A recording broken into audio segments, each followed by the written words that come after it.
We remember her skipping down the yellow brick road, the girl with the ruby slippers and the voice of an angel.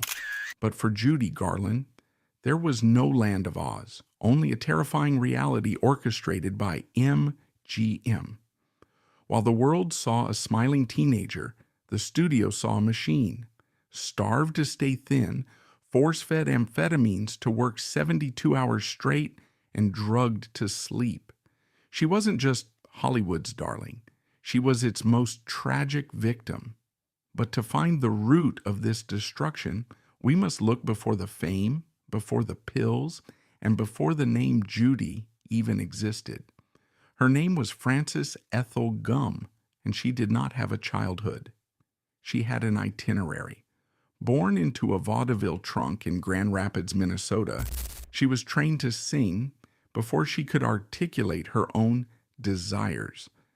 She was the youngest of the Gum sisters, a traveling act that moved through the dusty, second-rate theaters of the American Midwest. Her mother, Ethel, was not a nurturer, she was a stage manager.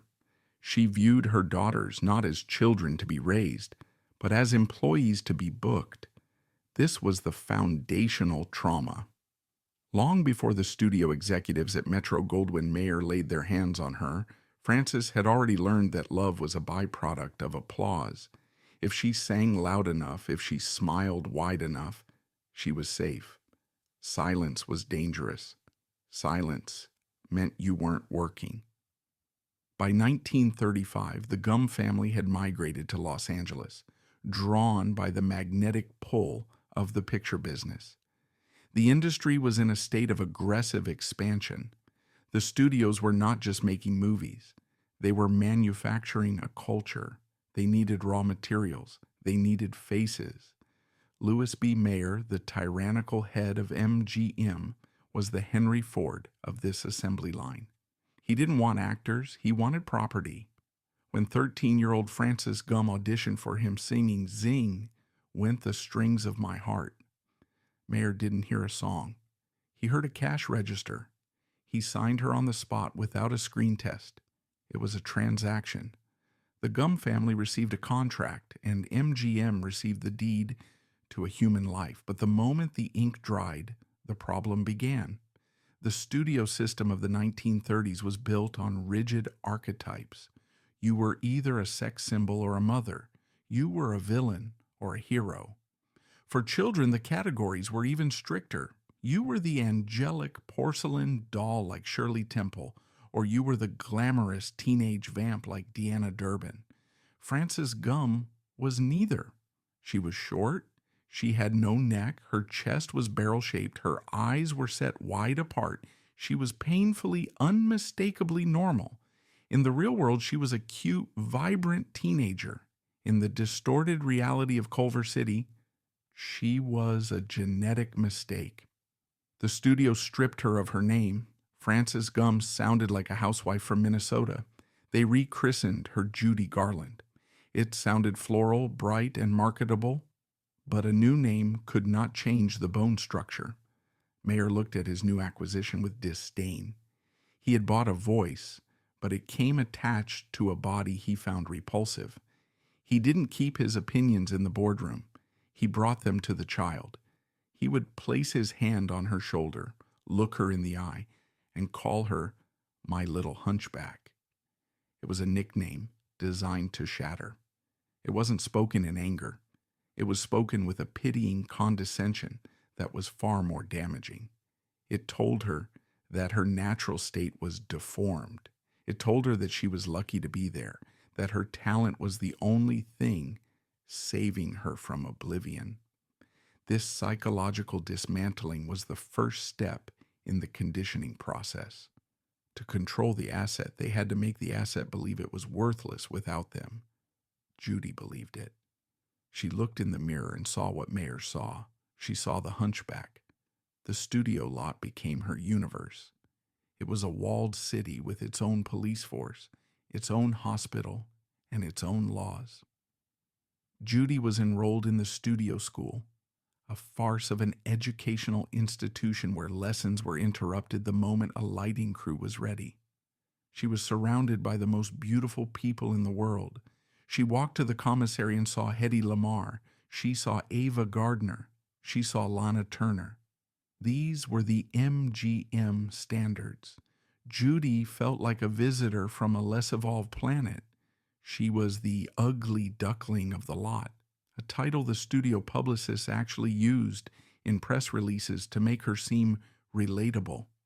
They sold her insecurity to the public as a heartwarming story, while behind the gates they were weaponizing it against her. The biological imperative of a teenager is to grow. Judy was 14, then 15. Her body wanted to expand. It wanted food. It wanted to mature. MGM viewed this biology as a breach of contract. They needed her to stay a child. They needed her to stay small. When she gained a few pounds, the reaction was immediate and military. Louis B. Mayer issued a decree: the girl does not eat. This was not a diet. This was a starvation protocol enforced by a billion-dollar corporation. The cafeteria staff was instructed to refuse her service. If she lined up for lunch with the other actors, the women behind the counter would look at her with stony faces and place a single bowl of chicken soup on her tray. It was mostly water, with a few floating vegetables to maintain the illusion of sustenance. While she sat at the long wooden table sipping her broth, she watched the other children, the extras, the dancers, eating hamburgers, fries, and chocolate cake. She was starving in a room full of food. The surveillance was total. Mayer employed a network of spies. They were wardrobe mistresses, makeup artists, and drivers. Their job was not to protect Judy, but to report on her consumption. If Judy smuggled a candy bar into her dressing room, it was found. If she asked a sympathetic grip to buy her a sandwich, the grip was reprimanded and the sandwich was confiscated. On one infamous occasion, driven by the feral hunger of adolescence, she ordered a sundae. Before the spoon could touch her lips, a studio handler materialized, physically removed the bowl and threw it in the trash. He didn't speak to her. He just removed the contraband and walked away. The message was clear. Her appetite was a crime. To replace the food, they gave her smoke. By the age of 16, she was consuming 4 packs a day to curb her hunger. But a body running on clear soup and nicotine cannot dance for 8 hours. Starvation creates lethargy, and the studio had a problem. They had starved the engine, but they still needed the car to win the race. The solution was found in the studio infirmary. The doctors at MGM were not healers. They were mechanics. Their job was to keep the assets functional. When Judy arrived on set at 5 a.m., exhausted and hungry, they handed her a pill. It was Benzedrine. Within 20 minutes, the chemistry took hold. The hunger vanished, replaced by a buzzing, frantic energy that allowed her to dance until her feet bled. But this created a new crisis. After 18 hours of filming on speed, Judy would return home vibrating with artificial energy, physically unable to lie down. The studio had a pill for that too. They administered heavy barbiturates like Seconal to knock her out. It was a biologically violent process, one moment manic, the next unconscious. 4 hours later, they would wake her up, give her another Benzedrine, and restart the machine. They called it bolts and jolts. She was a yo-yo on a string held by Louis B. Mayer. By 1938, this chemical regimen was her baseline reality. She didn't know what it felt like to be hungry, and she didn't know what it felt like to be naturally tired. She only knew the pills, but the ultimate test was approaching. MGM had purchased the rights to L. Frank Baum's The Wonderful Wizard of Oz. It was to be the studio's most expensive, most ambitious production to date, Technicolor, massive sets, a cast of hundreds. Mayer didn't want Judy for the role of Dorothy. He wanted Shirley Temple. He tried to loan Judy out to Fox in exchange for Temple, but the deal fell through. He was stuck with the hunchback. He was furious. If he had to use Garland, he was going to make sure she didn't ruin his picture. The scrutiny on her body intensified to a level of psychological torture. Dorothy Gale was a prepubescent girl from Kansas. Judy Garland was a 16-year-old young woman. The disparity had to be erased. The costume department became a torture chamber. They constructed a corset designed to flatten her curves, pulling the strings so tight she could barely breathe. They taped her breasts down, binding the tissue against her ribs until she was flat. Then they put her in a gingham dress that was cut to make her look younger. They pulled her hair into pigtails. They directed the lighting cameraman to film her from angles that minimized her figure. The pressure was atmospheric. This wasn't a B movie. This was the flagship. If she failed, she was finished. The director, Victor Fleming, was a hard man. He didn't have patience for a teenage girl's insecurities. When Judy couldn't stop giggling during a take with the cowardly lion, a reaction likely fueled by the nervous energy of the amphetamines, Fleming didn't call for a break. He walked over to her, slapped her across the face, and told her to get back to work. She didn't cry. She didn't quit. She swallowed the humiliation, took her mark, and sang, "Over the Rainbow." The song is a plea for escape. When Judy sang it, she wasn't singing about a magical land where bluebirds fly. She was singing about a place where she could eat a hamburger. She was singing about a place where she could sleep without a needle in her arm. She was singing about a place where Louis B. Mayer couldn't find her. The raw yearning in her voice, the quality that makes the song immortal, was not acting. It was the sound of a prisoner looking through the bars. The production of The Wizard of Oz was a hallucination. The set was filled with asbestos snow. The lights were so hot that people fainted. The makeup for the Tin Man was toxic. But in the center of the madness stood Judy, a 16-year-old girl weighing less than 100 pounds, vibrating on speed, starved to the point of transparency, carrying the weight of a multi-million-dollar investment on her taped-down chest. She delivered the performance. She sold the innocence. She convinced the world that she was a sweet, naive child lost in a dream. The world bought the lie. When the film premiered in 1939, Judy Garland became the most beloved child in America. She was given a special Academy Award. She was immortalized.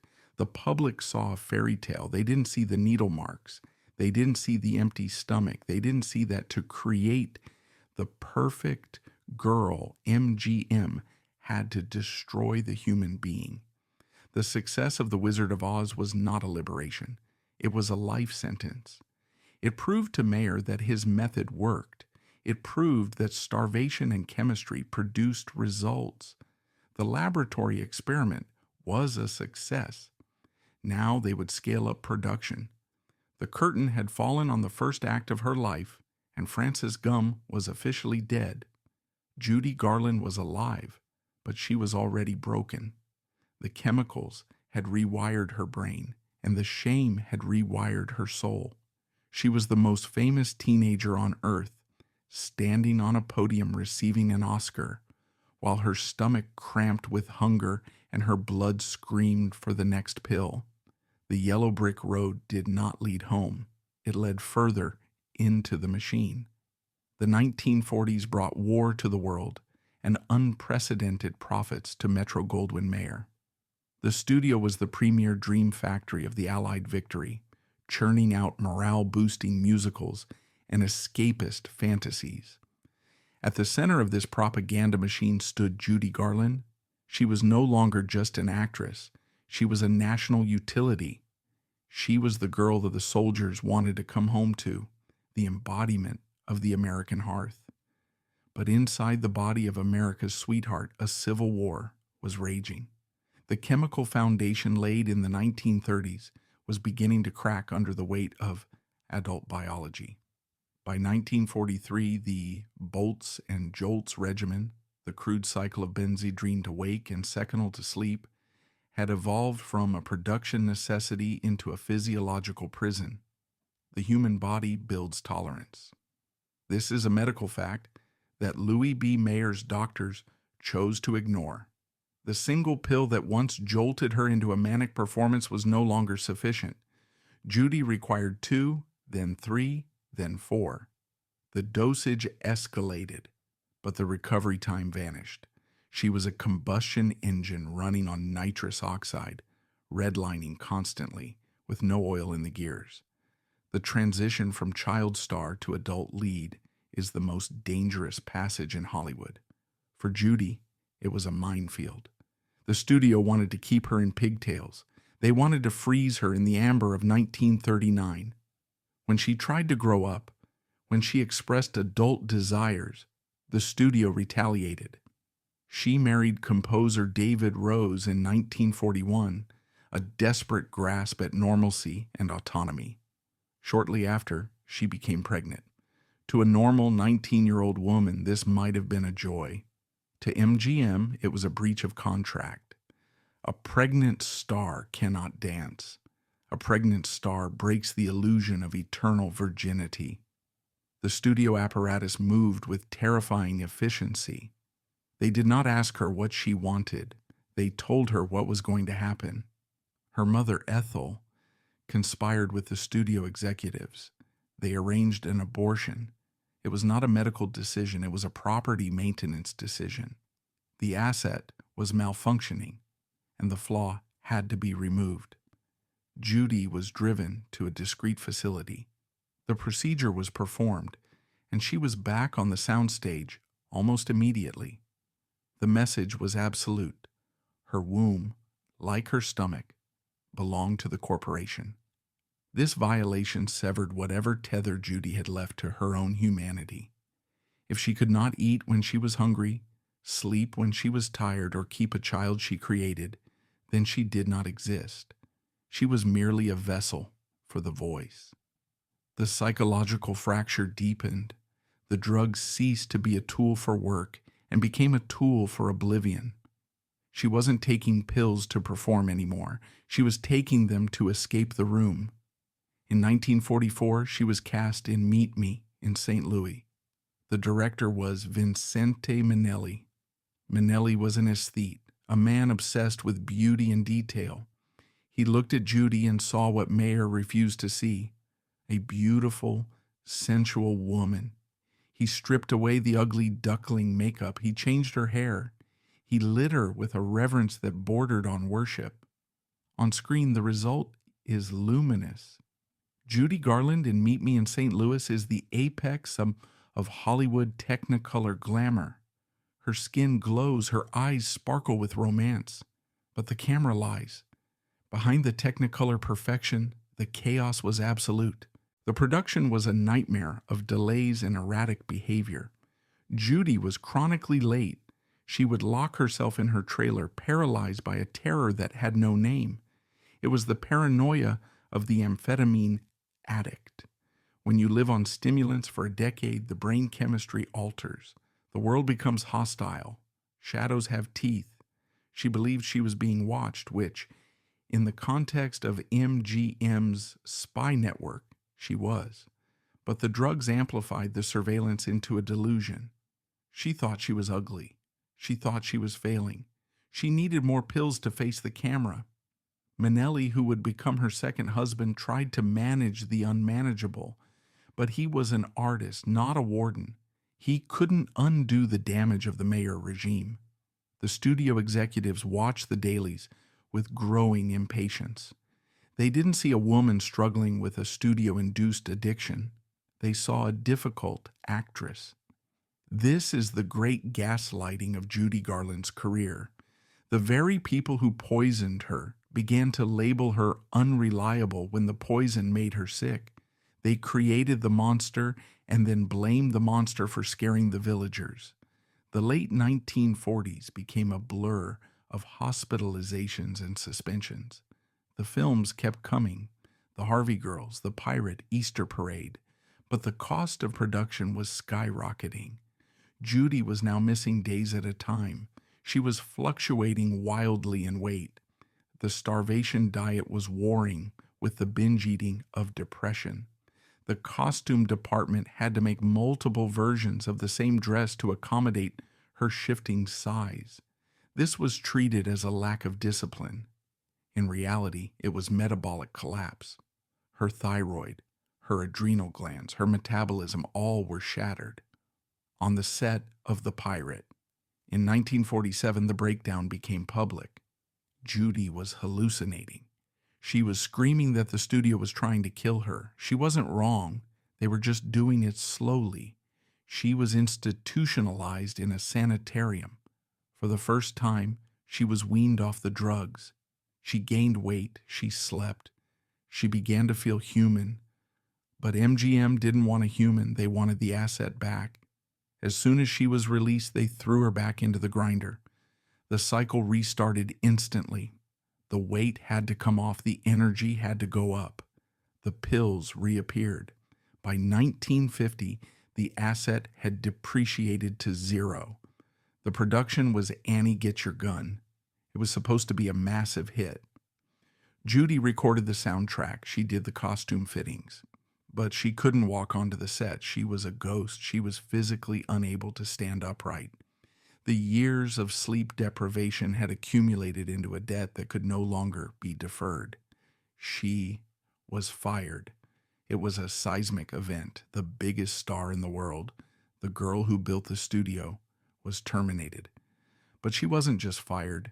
She was discarded. She had no savings. Her money had been embezzled by agents and managers, or spent on the medical costs of her addiction. She had no home. The studio had helped finance her houses. She was 28 years old, and she was destitute. The humiliation broke her. In June 1950, shortly after being replaced in Royal Wedding, Judy Garland walked into the bathroom of her rented home.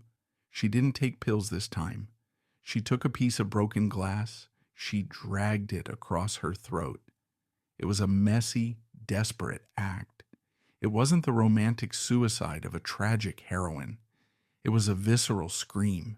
The physical injury was minor. She missed the jugular, but the symbolic injury was fatal. The press descended like vultures. The headlines were cruel. Judy Garland slips. The end of the rainbow. They treated her suicide attempt as a publicity stunt or a tantrum. MGM released a statement wishing her well, washing their hands of the product they had destroyed. Louis B. Mayer, the man who had called her his daughter, didn't visit. The ledger was closed. The investment was written off. But survival is a stubborn instinct. Judy survived the glass. She survived the firing. She found herself in a position she had never been in before, unemployed and free. The iron gates of Culver City were closed to her. For the first time since she was 13, no one was telling her what to do. No one was handing her a schedule. No one was handing her a script. The silence should have been terrifying. Instead, it was clarifying. The film career was dead. Hollywood had declared her uninsurable. No insurance company would bond a picture with Judy Garland in it. She was a pariah. If she couldn't be a movie star, what was she? She was a voice. The studio could take the cameras, they could take the costumes, they could take the contracts, but they couldn't repossess the larynx. They couldn't confiscate the emotional connection she had forged with the audience. The public knew she was troubled. They had read the papers. But unlike the studio executives, the public didn't see a liability. They saw a survivor. They saw a woman who had been beaten down by the gods and was trying to stand up. And in 1951, Sid Luft, a producer who saw value in the wreckage, stepped in. He became her manager and eventually her third husband. He had an idea. If Hollywood wouldn't have her, they would go where the editing room didn't exist. They would go to the stage. The transition from screen to stage is rare for a film star. The screen offers protection. You can do take after take. You can hide the flaws with lighting. The stage is unforgiving. There is no cut. There is nowhere to hide. You are alone in the spotlight for 2 hours. For a woman considered physically and mentally shattered, it seemed like suicide. But Judy didn't need protection anymore. She needed vindication. She traveled to London to perform at the Palladium. The British audiences, battered by the aftermath of the war, understood tragedy. They understood resilience. When Judy walked onto the stage, she wasn't the polished doll of MGM. She was heavier. Her face showed the lines of the barbiturates. She looked like a woman who had been through a war. She opened her mouth, and the sound that came out was not the polite soprano of Dorothy Gale. It was a gale force wind. It was a voice thickened by smoke and sorrow, a voice that vibrated with a raw, terrifying power. She didn't just sing the songs, she attacked them. She turned Get Happy into a defiant anthem of survival. She turned Over the Rainbow into a heartbreaking eulogy for her lost childhood. The audience didn't just clap. They wept. They rushed the stage. They realized that the brokenness was the point. The cracks in her voice were where the light got in. MGM had spent 15 years trying to make her perfect. They failed. Now, in her imperfection, she was transcending. She was becoming something more than a star. She was becoming a martyr who could still sing. She returned to New York to play the Palace Theater. It was a triumph. The engagement broke records. She was the comeback kid. Hollywood watched with stunned disbelief. The asset they had thrown in the trash was generating millions in ticket sales. The phone at the Luft residence began to ring. The studios were calling again. Warner Brothers had a project, a remake of A Star is Born. It was the ultimate irony. They wanted her to play a star whose career rises while her husband's falls due to addiction. It was a biopic in disguise. Judy accepted. She wanted the Oscar. She wanted to shove the golden statue down the throat of every executive who had called her a has-been. The filming of A Star is Born in 1954 was a repetition of the old cycle, but darker. The pressure was immense. The pills were back, the delays returned, but the performance she delivered was feral. It was arguably the greatest performance by an actress in a musical in cinema history. She ripped her chest open and showed the world her beating heart. She was the favorite to win the Academy Award. NBC sent a camera crew to her hospital room, where she had just given birth to her son Joey, to capture her acceptance speech live. The world waited. The envelope was opened. The winner is Grace Kelly. The camera crew packed up their cables and left without saying a word. Judy sat in her hospital bed, the smile frozen on her face. It was the final rejection. The industry was willing to exploit her pain for box office, but they refused to validate her artistry with their highest honor. Grace Kelly was the new archetype, blonde, poised, patrician, perfect. Everything Judy was not. The loss of the Oscar broke the last illusion. She realized that she would never be one of them. She would never be the respected peer. She would always be the freak, the circus attraction, the girl who sang for her supper. So she turned her back on the screen. If the movies didn't want her, she would give herself entirely to the people. She would enter the final phase of her life. She would become the wandering minstrel, the drug-fueled evangelist of emotion, traveling from city to city, selling her nervous breakdown one song at a time. The laboratory rat had escaped the cage, but she was still carrying the poison in her veins, and the poison was working its way toward the heart. The final act of Judy Garland's life was not a career. It was a slow-motion car crash that the world paid tickets to witness. By the late 1950s and into the 1960s, she had ceased to be an actress in the traditional sense. She had mutated into something far more potent and far more volatile, a secular saint of suffering. Her concerts were no longer musical events.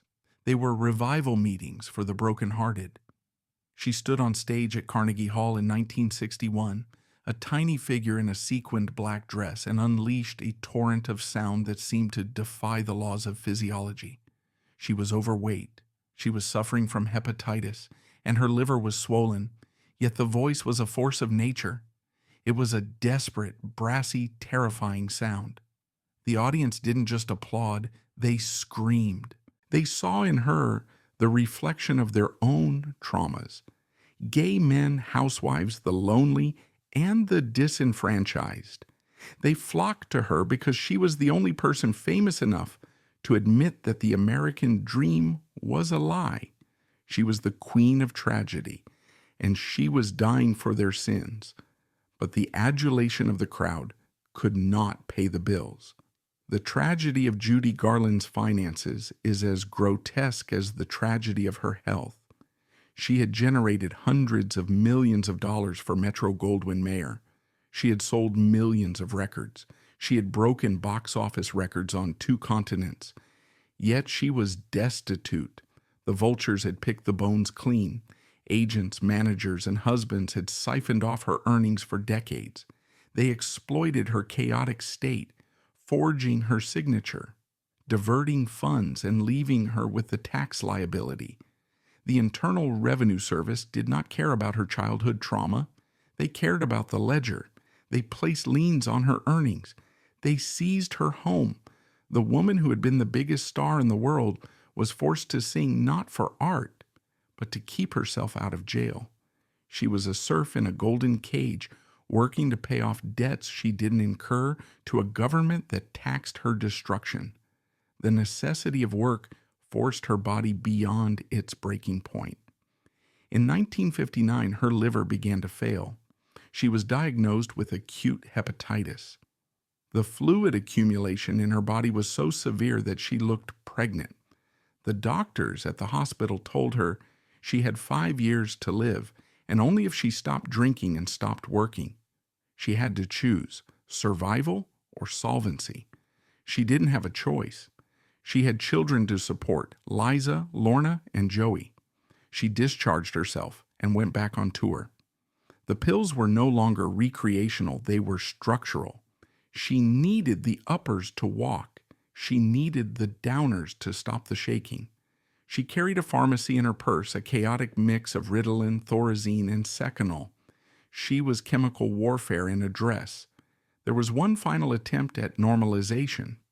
In 1963, CBS offered her a weekly television variety show, The Judy Garland Show. It was a lifeline, a steady paycheck, a permanent location, a chance to stop the endless touring. For a brief moment, it seemed possible. She was brilliant on air. Her duets with Barbra Streisand and Mickey Rooney are television history. But the network executives made the same mistake Louis B. Mayer had made 30 years earlier. They tried to fix her. They didn't want the raw, unpredictable Judy. They wanted a safe, domestic Judy. They tinkered with the format. They insulted her intelligence, and they scheduled her against the juggernaut Bonanza. The ratings faltered. The show was canceled after 1 season. The cancellation broke her spirit. It was the last door closing. The years that followed, from 1965 to 1969, were a horror story of degradation. She became a nomad, moving between hotels she couldn't afford, sleeping on the sofas of friends, sometimes singing in small bars for a few $100s. The industry that had created her now treated her as a pariah. She was uninsurable. She was a risk. She was a punchline for late-night comedians who mocked her weight and her slurred speech. They laughed at the drunk woman falling down on stage, ignoring the fact that the woman had been drugged by her employers since she was a preteen. Her personal life descended into chaos. She married Mark Herron, a brief and tumultuous union. Then she met Mickey Deans, a discotheque manager 12 years her junior. He was not a savior. He was the final handler. He saw the name on the marquee and thought there was still money to be squeezed from the stone. He hustled her to London for a 5-week run at the Talk of the Town nightclub. It was a disaster. London, the city that had once resurrected her, now witnessed her final collapse. She arrived late. She was incoherent. She was heckled. Audiences who had paid to see the legend instead saw a trembling, emaciated woman who couldn't remember the lyrics to Over the Rainbow. They threw bread rolls and cigarette packets at her. They booed. The humiliation was total. The press described her as a walking corpse. They weren't wrong. The spark was gone. The eyes that had once popped with the amphetamine energy were now dull and vacant. She was 46, but she moved with the fragility of a geriatric patient. On March 15, 1969, she married Mickey Deans in a shabby ceremony at the Chelsea Register office. It was her 5th marriage. There were no stars in attendance, no studio heads. Just a few reporters and a woman who looked like she was sleepwalking. Deans tried to keep the machinery running, planning documentaries and tours, but the engine had seized. June 22, 1969. A Sunday morning in Belgravia, London. The house was quiet. Mickey Deans woke up and couldn't find his wife. The bathroom door was locked. He climbed onto the roof and looked through the window.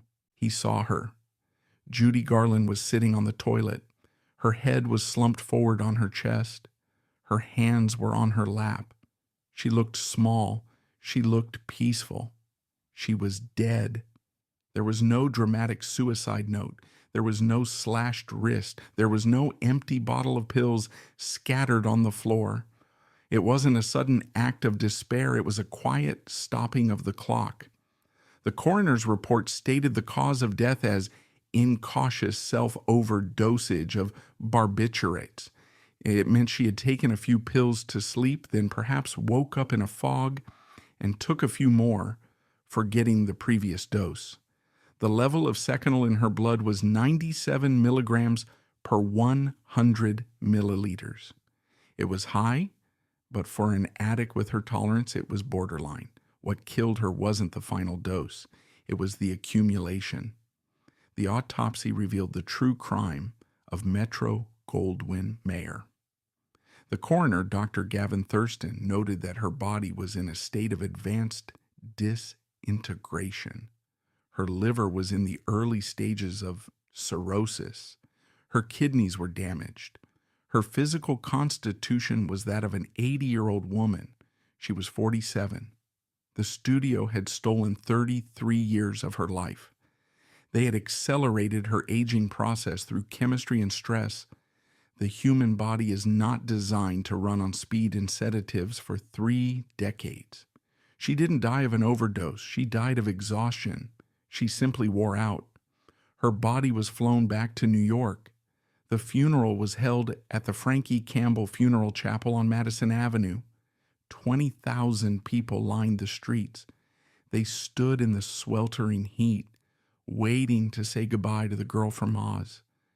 James Mason, her co-star from A Star is Born, gave the eulogy. He said, Judy's great gift was that she could wring tears out of hearts of rock, but the tears of the public could not undo the crime. Judy Garland was not a casualty of fame. She was a casualty of an industrial accident. She was a worker who died from occupational hazards. The hazard was the studio system that viewed children as raw material. The hazard was the doctor who wrote the prescription. The hazard was the executive who ordered the starvation. Judy Garland spent her life looking for the Emerald City, for a place where she would be safe, loved, and whole. She never found it. The yellow brick road did not lead to the wizard. It led to a bathroom floor in London, a body destroyed by the very mechanisms that made it famous.